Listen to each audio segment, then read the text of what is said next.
नमस्कार दोस्तों, हरे कृष्णा, राधे राधे। कैसे हो आप सब लोग। करवा चौथ आने वाली है, बहुत ही पावन त्यौहार है और अपनी पति की उन्नति के लिए, उनके स्वास्थ्य के लिए, उनका सर्वथा उन्नति के लिए पत्नी अपने पति के लिए इस व्रत को रखते हैं।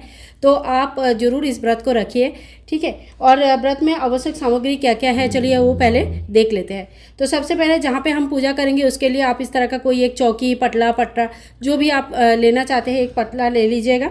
और इसके ऊपर बिछाने के लिए कोई लाल आसन ले लीजिए या पीला आसन ले लीजिए। देखिए दोनों कलर बहुत शुभ होता है, तो आपको लाल या पीला कोई कलर लेना है। कोई भी गाढ़ा काला, नीला, काला इस तरह का नहीं लेनी है, ठीक है।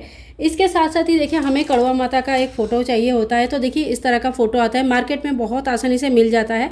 आप प्रिंट आउट भी ले सकते हैं अगर आपके यहाँ पे फ़ोटो नहीं मिल रही है तो। अगर कड़वा माता के फ़ोटो आप नया ले रहे हो तो देख के लेना कि यहाँ पे अगर शिव परिवार बना हुआ है, गणेश जी बना हुआ है, तो वो सबसे अच्छा होता है। और अगर नहीं मिला तो कोई बात नहीं, हम अलग से गणेश जी की स्थापना कर लेंगे, ठीक है। और अगर बना हुआ मिल जाता है तो इस तरह का ले लीजिएगा। तो देखिए यहाँ पे मैंने कड़वा माता का फ़ोटो ले लिया है।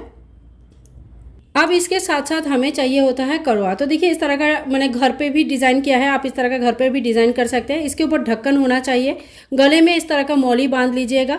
और देखिए यहाँ पे ना ऐसे पानी निकलने के लिए होल बना हुआ रहता है, तो इसे ही कड़वा कहा जाता है। और मिट्टी के कड़वा का बहुत ज़्यादा महत्व है, तो आप वो ले सकते हैं। ढक्कन ले लीजिए, एक दिया आपको जरूर लेनी है। तो ये कड़वा का पूरा सेट होता है। इस तरह का मिट्टी की कड़वा आपको लेनी है एक। और एक दूसरी कड़वा आप चाहे तो मिट्टी का भी ले सकते हैं, चाहे तो चीनी का ले सकते हैं। चीनी का, वाइट कलर का चीनी का बना हुआ खांड की कड़वा आता है, वो ले सकते हैं। या तो फिर अगर आपके यहाँ पे कड़वा नहीं मिल पाती है तो आप इस तरह का पीतल का कड़वा का व्यवस्था करके रखिए। हर साल इसी में पूजा कर सकते हैं और इसको हर साल चेंज करने की कोई ज़रूरत नहीं पड़ती है, ठीक है। और अगर आपके पास एक ही कड़वा है तो आप दूसरे वाला इस तरह का लोटा भी ले सकते हैं। जैसे अभय अष्टमी के लिए इस तरह का मिल जाता है मिट्टी का लोटा, जो माता पार्वती के लिए लिया जाता है और इसमें अनाज वगैरह भरा जाता है। इसके ऊपर भी ढक्कन होगा, इसके ऊपर भी दीपक होगी, तो आप इस तरह का भी ले सकते हैं। टोटल आपको सिर्फ 2 ही कड़वा लेना है। एक दोनों मिट्टी का ले सकते हैं, एक मिट्टी और एक चीनी का ले सकते हैं, या दोनों ही आप चाहे तो। अगर आपके पास कड़वा नहीं मिलता है तो आप पीतल का ले सकते हैं, ठीक है।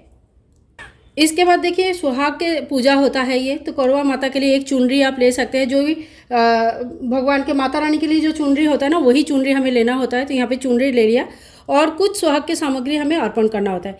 इसमें देखिए आप ब्लाउज पीस ले सकते हैं, दुपट्टा ले सकते हैं, रुमाल भी ले सकते हैं, साड़ी भी ले सकते हैं, सूट पीस भी ले सकते हैं। आप जैसा कुछ दान के लिए सामग्री, हमें सुहाग की सामग्री निकालना होता है, आप इसको अपने किसी घर के बड़े को दे सकते हैं, सासू माँ, जेठानी, इनको दे सकते हैं, पुरोहित को, पंडित जी की वाइफ को दे सकते हैं, या किसी भी ज़रूरतमंद व्यक्ति को आप अगर चाहे तो दे सकते हैं। लेकिन कुछ सुहाग की सामग्री दान करना अच्छा माना जाता है, तो कुछ आप दान के लिए ले लीजिए और कुछ अपने लिए ले लीजिए, जो कड़वा माता को चढ़ाएंगे और फिर बाद में वो आशीर्वाद स्वरूप आप खुद ही यूज़ करेंगे। इसके बाद देखिए कुछ अनाज लेना है। मेरा यहाँ पे गेहूँ मैं रखती हूँ, तो यहाँ पे मैंने कुछ गेहूँ ले लिया है। और आप गेहूँ की जगह चावल भी ले सकते हैं। और मतलब कोई भी एक अनाज लेना है, गेहूँ, चावल जो भी है, आप कुछ अनाज ले लीजिए। अनाज से एक कड़वा भरा जाता है, साथ साथ में माता के लिए आसन वगैरह लगाया जाता है। और देखिए ये कड़वा माता का, करवा चौथ का, अभय अष्टमी का व्रत के लिए कथा और इसमें सारी डिटेल्स दिया हुआ रहता है। तो इस तरह का एक बुक भी आप ले सकते हैं, मार्केट में बहुत ही इजीली अवेलेबल हो जाता है।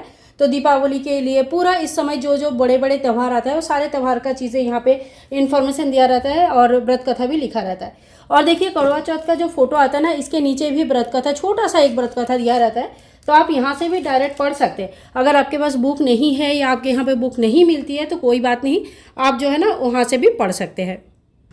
अब देख लेते हैं पूजा का बेसिक सामग्री हमें क्या क्या चाहिए होगा। तो देखिए सुहाग की पूजा होते हैं, माता की पूजा होता है, तो आपको कुमकुम जरूर ले लेनी है। साथ में आप चंदन ले लीजिए भगवान शिव जी के लिए, क्योंकि यहाँ पे शिव परिवार बना हुआ है, इसीलिए मैं यहीं पे पूजा कर लेती हूँ। अगर आपका नहीं बना हुआ है तो आप शिव जी के, माता पार्वती के, शिव परिवार का एक फ़ोटो ले लीजिए और वहाँ पर पूजा कीजिए। भगवान शिव जी को हल्दी कुमकुम नहीं चढ़ता है, तो उनके लिए थोड़ी सी भस्म या चंदन वगैरह आप ले सकते हैं। और अगर आपके फ़ोटो में गणेश जी नहीं बना हुआ है तो आप गणेश जी जरूर ले लीजिएगा। और अगर आपके पास गणेश जी की मूर्ति नहीं है तो आप छोटा सा एक सुपारी को भी गणेश जी के स्वरूप मानकर पूजा कर सकते हैं। इसके साथ ही हमने ले लिया है धूप बत्ती, और आरती करने के लिए आपको घंटी लेनी है। तो देखिए इस तरह का घंटी हमने एक ले लिया है। इसके बाद आप आरती के लिए कपूर वगैरह ले सकते हैं, तो यहाँ पे मैंने कपूर ले लिया है। और माता रानी को चढ़ाने के लिए जो सिंदूर दान होता है, वो सिंदूर दान आपको लेनी है।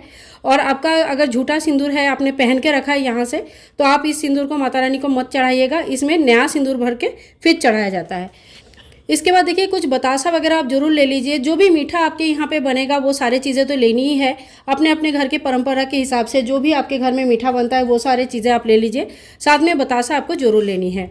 इसके बाद देखिए थोड़ा सा अक्षत हमें लेनी है। पूजा में थोड़ी सी अक्षत की ज़रूरत हमें पड़ती है टीका करने के लिए और आसन वगैरह लगाने के लिए भी चाहिए।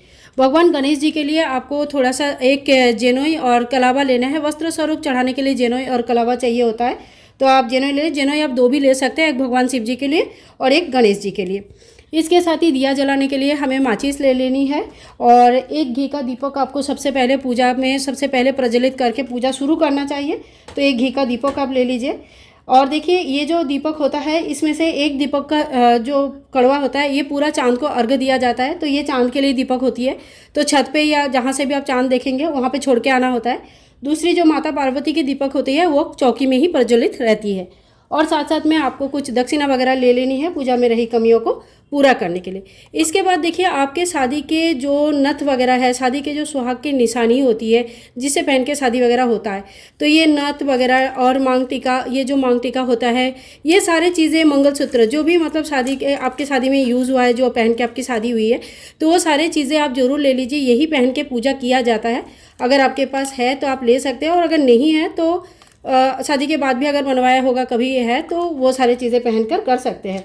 लेकिन अच्छा वही रहता है जो शादी वाली चीज़ें होती है वो पहन के जब पूजा होता है तो वो ज़्यादा अच्छा माना जाता है। इसके साथ ही देखिए कहीं कहीं कलश स्थापना होता है, तो आप कलश ले लीजिए, मिट्टी का, चांदी का, पीतल का, कोई भी जो भी शुद्ध धातु का कलश ले सकते हैं। आम के पत्ते ले लीजिए, 5, 7, 11 आम के पत्ते ले लीजिए। एक पूर्ण पात्र आपको लेनी है चावल से भरा हुआ, नारियल लेनी है, नारियल के ऊपर लपेटने के लिए कलावा या कोई चुनरी आपको लेना है, ठीक है। तो ये हो गया हमारे कलश स्थापना के लिए सामग्री। और कलश के अंदर डालने के लिए हल्दी के गांठ, सुपारी, लौंग, इलायची, 1 रुपये का कॉइन, 1 फूल, जो आप लोगों को पता ही है, हर पूजा में मैं बताती हूँ। तो ये सारी चीज़ें लेनी होती है। और कुछ फल वगैरह हमें लेनी है। तो देखिए कोई भी पूजा में हमें फल का भोग जरूर चढ़ाना चाहिए। तो यहाँ पे मैंने कुछ फल वगैरह ले लिया। आप अपने हिसाब से जो भी फल आपको अवेलेबल होता है सीजनल फल, वो सारे फल आप ले लीजिएगा। इसके साथ ही देखिए कोई दुपट्टा ओढ़ के हमें पूजा करना है। तो आपके पास शादी के दुपट्टा अगर आपका है तो शादी के दुपट्टा आप ओढ़ लीजिएगा। और अगर शादी के दुपट्टा नहीं है तो आपके पास जो भी अच्छा दुपट्टा है या साड़ी पहनेंगे, जो भी पहनेंगे, वो कुछ सिर ढक के पूजा किया जाता है। तो शादी के दुपट्टा सबसे अच्छा माना जाता है। अगर शादी के दुपट्टा है तो आप दुपट्टा ओढ़ के पूजा कीजिए। और आखिर में आप लोगों को पता ही है चांद की पूजा करने के लिए हमें एक छन्नी चाहिए होता है, एक लोटा जल चाहिए होता है और एक थाली जिसमें पूजा का कुछ सामग्री लेके हम चंद्र पूजन करेंगे। तो यहीं से वो सामग्री हम ले लेंगे जो चंद्र पूजन में लगता है। तो वो सारे चीज़ें लेने के लिए आपको छन्नी वगैरह ये सारी चीज़ें लेनी है। तो देखिए इसके साथ ही आप फूल ले सकते हैं। फूल कम्प्लीटली ऑप्शनल होता है। अगर फूल मिले तो भगवान को फूल चढ़ाना बहुत अच्छा माना जाता है, लेकिन अगर ना मिले तो कोई बात नहीं, आप बिना फूल के भी पूजन कर सकते हैं। तो दोस्तों ये वो टोटल सामग्री है जो आप पूजा में लेंगे, ठीक है। और इस पूजा को 16 श्रृंगार करके किया जाता है। तो 16 श्रृंगार अगर कर पाते हैं तो बहुत बढ़िया बात है। नहीं भी कर पाते हैं तो जो मेन श्रृंगार होता है, जैसे सिंदूर लगाना होता है, काजल और हाथ में मेहंदी होती है, तो उतने श्रृंगार आप कुछ श्रृंगार जरूर करें। बिना श्रृंगार के इस पूजन को नहीं किया जाता है, तो कुछ श्रृंगार आप जरूर कर लीजिएगा, ठीक है। आज के वीडियो आप लोगों को कैसे लगा जरूर बताना, और अगर अच्छा लगे तो प्लीज़ लाइक कीजिएगा। और पूजा विधि बहुत ही जल्दी अपलोड करूंगी, उस वीडियो को आप लोग जरूर देख लीजिएगा, सरल तरीके से घर पर पूजा कैसे करेंगे। मिलेंगे नेक्स्ट ब्लॉग में, तब तक के लिए हरे कृष्णा, राधे राधे, बाय बाय दोस्तों, टेक केयर।